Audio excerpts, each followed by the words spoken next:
Welcome to ఆర్గా kitchen. మనం మొక్కల్ని పెంచాలనుకున్నప్పుడు చిన్న చిన్న టిప్స్ ద్వారా ఇంట్లో దొరికే వస్తువులతోనే ఈజీగా ఫెర్టిలైజర్స్, పెస్ట్ కంట్రోల్ ఎలా చేసుకోవాలో, మిద్దె తోటల్ని, బాల్కనీ గార్డెన్స్ని ఎలా అరేంజ్ చేసుకోవాలో తెలుసుకుందాం. బేసిక్ ప్లాంట్ కేరింగ్ టిప్స్ అంటే మట్టిని ఎలా తయారు చేసుకోవాలనే దగ్గర నుంచి మొక్కలకి ఎలాంటి కేర్ తీసుకోవాలనే దాని గురించి ఈరోజు తెలుసుకుందాం. రెయినీ సీజన్ రాకముందే వేసవిలోనే మొక్కలకి సరిపడా మట్టి ప్రిపరేషన్ గురించి తెలుసుకోవాలి. ఎలాంటి మొక్కలు నాటుకోవాలి, ఎలాంటి నారుని తయారు చేసుకోవాలి, ఎక్కడి నుండి తెచ్చుకోవాలి, ఎలా ప్రిపేర్ చేసుకోవాలి, బేసిక్ ఇన్ఫర్మేషన్ అంతా కూడా మనం సమ్మర్లోనే తయారు చేసి పెట్టుకోవాలి.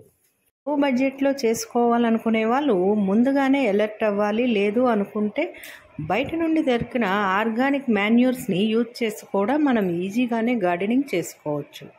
మొక్కలకి సాల్ట్స్ తక్కువగా ఉండే వాటర్ని ఇవ్వాలి. లేదంటే మంచినీరుని ఇస్తే మొక్కలు చాలా ఏపుగా పెరుగుతాయి. మంచి మొక్కల్ని నర్సరీల నుండి చాలా కాస్ట్ పెట్టి తెచ్చుకుంటాం కానీ మట్టి గురించి పట్టించుకోము. కానీ పాట్ మిక్సింగ్ సరిగ్గా చేసుకోకపోతే ఎలాంటి మొక్క అయినా గ్రో అవ్వదు. 50% ఎర్రమట్టికి కొంచెం kitchen waste, vermi compost, neem powder add చేసుకోవాలి. వీటితో పాటు కోకో పీట్, బాగా మాగిన దేశీ ఆవుల పేడ యాడ్ చేసుకోవాలి. లేదంటే కొంచెం బ్రౌన్స్ అంటే శనగకాయలను ఒలిచాక తొక్కల నుండి వచ్చిన బ్రౌన్స్ను కానీ లేదంటే ధాన్య పొట్టును కూడా యాడ్ చేసుకోవచ్చు. కొబ్బరికాయల నుండి వచ్చిన పీచుని బాగా చిన్న ముక్కల్లాగా చేసి కూడా యాడ్ చేసుకోవచ్చు. ఎండిపోయిన ఆకులను కూడా యాడ్ చేసుకోవచ్చు. ఇలా బాగా కలుపుకున్న మిశ్రమాన్ని ఒక పెద్ద టబ్లో పెట్టుకొని వారం రోజుల పాటు వాటర్ని పైన జల్లుతూ ఉండాలంటే స్ప్రే చేస్తూ ఉండాలి. వెంటనే మొక్కని మాత్రం నాటకూడదు. మట్టిలో యాడ్ చేసిన బెల్లం వానపాములకు ఆహారంగా మారి వానపాములు బాగా వృద్ధి చెంది గుడ్లను పెట్టి మట్టిలో ఎక్కువగా ఇంక్రీజ్ అవుతాయి.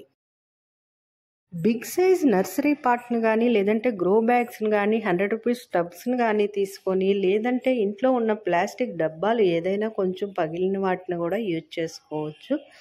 అందులో ఈ మట్టిని నింపి దీన్ని స్టాండ్ పైన ఒక ప్లేట్ని అరేంజ్ చేసుకుని దానిపైన ఈ కుండీని పెట్టి నీడ ఉన్న ప్లేస్లో పెట్టుకొని అందులో సాయంత్రం వేళ కానీ వర్షం పడిన వేళ కానీ ఈ మొక్కని జాగ్రత్తగా రూట్ సిస్టమ్ డ్యామేజ్ అవ్వకుండా నాటుకోవాలి.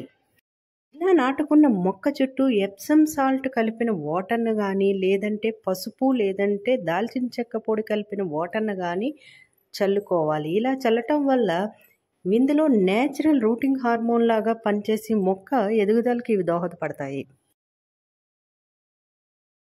వారం రోజుల పాటు ఇలా కేర్ తీసుకొని డైలీ వాటర్ అందిస్తూ ఉంటే 1 వీక్ తర్వాత మొక్క గ్రో అయినట్టుగా కనిపించినప్పుడు కొంచెం ఎండ తగిలే ప్లేస్లో ఈ కుండీని అరేంజ్ చేసుకోవాలి.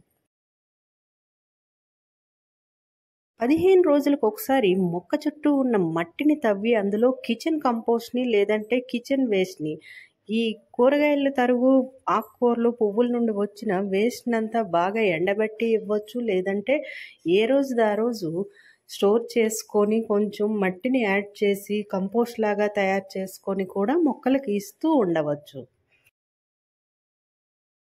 లేదంటే వర్మీ కంపోస్ట్ కానీ లేదంటే కొంచెం ఆర్గానిక్ ఫెర్టిలైజర్ని కానీ మొక్క చుట్టూ ఉన్న మట్టిని తవ్వి ఇస్తూ ఉండాలి.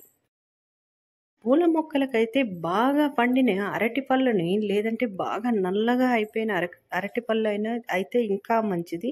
వాటిని పేస్ట్ లాగా చేసి మొక్క చుట్టూ ఉన్న మట్టిని తవ్వి ఎప్పటికప్పుడు యాడ్ చేసుకుంటూ ఉంటే పూలు చాలా ఎక్కువగా పూస్తాయి. మొక్క బాగా ఎదిగిన తర్వాత నెల రోజులకు ఒకసారి కొమ్మలు కట్ చేయాలంటే లైట్గా ఆకులు, కొమ్మలు, ఎండిపోయిన పువ్వుల్ని ఎప్పటికప్పుడు కట్ చేస్తూ వాటిని కంపోస్ట్లో యాడ్ చేసుకోవాలి. 2 టేబుల్ స్పూన్ల బేకింగ్ సోడాకి 1 టేబుల్ స్పూన్ నీమ్ ఆయిల్ లేదంటే వెజిటబుల్ ఆయిల్ అయినా యూజ్ చేసుకోవచ్చు. కొంచెం లిక్విడ్ సోప్ని లేదంటే హెర్బల్ షాంపూని 2-3 డ్రాపులు యాడ్ చేసుకొని వాటర్ని యాడ్ చేసుకొని ఈ 1 లీటర్ వాటర్ బాటిల్లో వేసి బాగా స్ప్రింకిల్ చేసి మొక్కల పైన స్ప్రే చేసుకోవాలి. ఇలా స్ప్రే చేసేటప్పుడు ఒక ఆకు పైన ఫస్ట్ స్ప్రే చేసి టెస్ట్ చేయాలి. 1 అవర్ తర్వాత ఆకు యాజ్ ఇట్ ఈజ్గా ఉంటే ఏ రియాక్షన్ లేనప్పుడు అదే రకంగా మొక్కంతటికి గార్డెన్ అంతటికి స్ప్రే చేసుకోవాలి. లేదు అనుకుంటే కాస్త వాటర్ యాడ్ చేసుకొని గార్డెన్ అంతా స్ప్రే చేసుకోవాలి. ఇది మంచి పెస్ట్ కంట్రోల్ లాగా పనిచేస్తుంది. ఎవ్రీ మంత్ ఇలా చేసుకుంటే మొక్కలు చాలా హెల్తీగా ఉంటాయి. తో పాటు ఒక చిన్న లేదంటే పెద్ద కుండీలో అలోవెరా కొమ్మని నాటుకొని అలోవెరాని ఖచ్చితంగా పెంచుకోవాలి.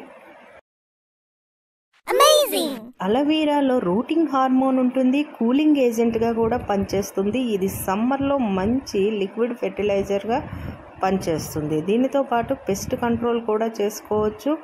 ఆల్ సీజన్స్కి అలోవెరా ద బెస్ట్ సొల్యూషన్. విత్తనాలను సెలెక్ట్ చేసుకునేటప్పుడు నాటు విత్తనాలను సెలెక్ట్ చేసుకుంటే మంచిది. వాటర్లో వేసి ఆ విత్తనాలని కొంచెం సోక్ చేసినప్పుడు పైకి తేలిన విత్తనాలన్నీ పడేసి మునిగిన విత్తనాలు మాత్రమే నాటుకోవాలి. గోంగూర లాంటి వాటిని విత్తనాలతో పెంచుకోవచ్చు. పుదీనా లాంటి మొక్కల్ని కొమ్మల ద్వారా పెంచుకోవచ్చు. బియ్యం కడిగిన వాటర్లో రోజు కిచెన్లో యూజ్ చేసే వెజిటబుల్ వేస్ట్ని వేసి 1 అవర్ తర్వాత ఆ వాటర్ని ఫిల్టర్ చేసి ఆ వాటర్ని మొక్కలకి డైలీ ఫెర్టిలైజర్ లాగా యూజ్ చేసుకోవచ్చు. మిగిలిన వేస్ట్నంతా కంపోస్ట్లో వేసుకోవచ్చు. లేదు ఎండబెట్టి పౌడర్ లాగా చేసుకొని మొక్కలకి అప్పుడప్పుడు మట్టిలో యాడ్ చేసుకోవటం వల్ల లో బడ్జెట్లోనే మనం గార్డెన్ని మెయింటైన్ చేసుకోవచ్చు. మొక్కకు కావాల్సిన న్యూట్రియంట్స్ని మన కిచెన్ నుండే మనం అందించుకోవచ్చు. మరియు బయట నుండి ఎక్కువగా కొనే పని కూడా తగ్గించుకోవచ్చు. ఆర్గానిక్ వేలోనే ఏ రసాయనాలు వాడకుండా మొక్కల్ని పెంచుకోవటం వల్ల మనం వాతావరణానికి హెల్ప్ చేసినట్టు ఉంటుంది. మట్టి కూడా మనం యాడ్ చేసేవన్నీ న్యాచురల్ ఇంగ్రీడియంట్స్ కాబట్టి మట్టి సాయిల్ రిచ్ అవుతుందే తప్ప పెస్టిసైడ్స్ యూజ్ చేయటం వల్ల మట్టి మరింత పనికి రాకుండా పోతుంది. అలా కాకుండా మనం ఎవ్రీ టైము మంచి న్యూట్రియంట్స్ ఉన్న వాటిని యాడ్ చేస్తూ ఉండడం వల్ల మట్టి ఎప్పటికీ రీయూజ్ చేసుకోవచ్చు.